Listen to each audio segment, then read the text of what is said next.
Shalom Bapak Ibu Saudara, hari ini saya akan menceritakan kisah saya yang mana saya adalah seorang lumpuh yang sudah 38 tahun berada di pinggir kolam untuk menunggu keajaiban terjadi terhadap diri saya.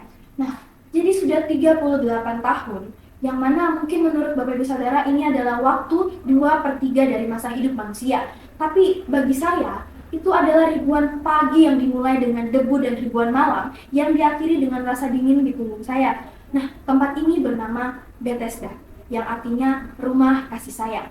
Tapi jujur saja, bagi saya selama puluhan tahun, tempat ini terasa lebih seperti rumah keputusasaan. Setiap hari saya melihat pemandangan yang sama seperti saya, yang mana ada orang lumpuh, orang timpang, orang buta, orang sakit yang seperti saya, mereka di tempat yang sama dengan saya. Nah, kami semua sama-sama menunggu satu hal, yaitu air kolam itu berguncang.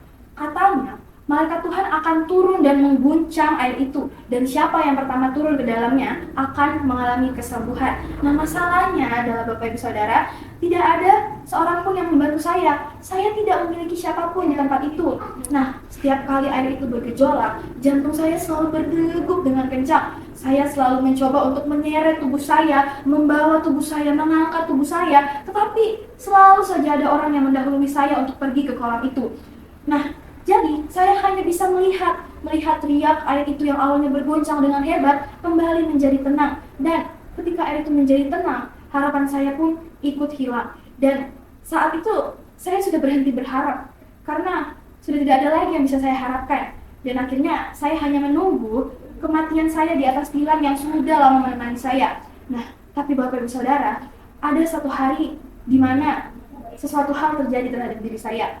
Di mana pada saat itu adalah hari Sabat, ada seorang pria yang tiba-tiba datang dan dia tidak membawa baki persembahan, dia tidak terlihat seperti tabib yang mencari uang, tapi dia hanya berjalan melewati kerumunan orang dan secara tiba-tiba dia berhenti tepat di depan saya. Dia menatap saya dengan tatapan yang tajam. Dia menatap saya bukan dengan tatapan yang jijik atau melihat saya seperti aneh, tapi dia menatap saya dengan tatapan yang dalam, seolah-olah dia sudah mengenal saya sejak lama. Dia seperti sudah mengetahui siapa saya dan apa penderitaan yang saya alami. Lalu dia bertanya kepada saya. Dia bertanya sesuatu hal yang aneh. Dia bertanya sesuatu yang membuat saya hampir marah. Dia berkata, "Maukah engkau sembuh?" Dan mendengar hal itu, rasanya saya ingin berteriak kepada orang itu. Saya ingin mengatakan, "Tentu saja. Apa kamu pikir saya di sini untuk piknik?" Tapi mendengar pertanyaan itu, saya hanya mampu mengatakan keluhan yang sudah ada di dalam hati saya sejak lama. Saya mengatakan, "Tuhan, tidak ada orang yang menurunkan aku ke dalam kolam itu." Dan aku sibuk menjelaskan betapa mustahilnya situasiku pada masa itu. Aku sibuk menyalahkan nasib karena tidak ada yang membantuku melewati air kolam itu. Aku terpaku pada cara kesembuhan yang aku yakini, yaitu kolam itu. Namun, pria itu tidak mendengarkan keluhanku. Dia juga tidak menawarkan untuk menggendongku ketika air itu bergoyang, tapi dia justru mengucapkan kalimat yang seketika meruntuhkan logikaku. Dia berkata, "Bangunlah, angkatlah tilammu, dan berjalanlah." Suaranya memang tidak keras, tapi suaranya itu penuh dengan otoritas, Bapak Ibu Saudara.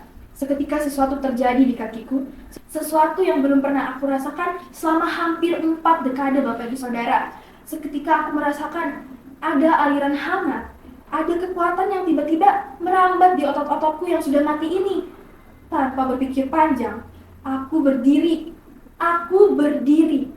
Aku berdiri tanpa air kolam, tanpa bantuan malaikat yang mengguncangkan air, hanya dengan perkataannya. Aku mengangkat tilam tua yang selama ini menahanku, dan aku melangkah. Kakiku kini kuat, kokoh untuk menginjak lantai.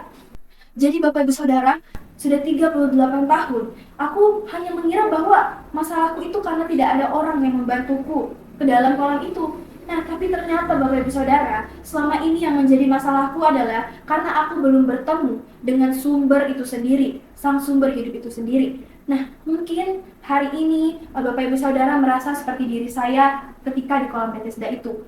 Mungkin Bapak Ibu Saudara merasa tertinggal, merasa tidak ada yang membantu, dan merasa masalah Bapak Ibu Saudara itu sudah terlalu lama dan sudah terlalu tua untuk diselesaikan. Dan mungkin Bapak Ibu juga menunggu kesempatan atau keberuntungan untuk menyelesaikan masalah-masalah yang Bapak Ibu Saudara alami. Nah, tapi Bapak Ibu Saudara, hari ini saya mau mengajak kita semua untuk kita belajar melihat ke depan sebagaimana Yesus itu sebenarnya ada bersama dengan kita. Yesus sebagai sumber hidup kita selalu ada bersama dengan kita. Dia tidak pernah bertanya kepada kita seberapa berat masalah kita, tapi Yesus itu selalu bertanya kepada kita, maukah engkau sembuh?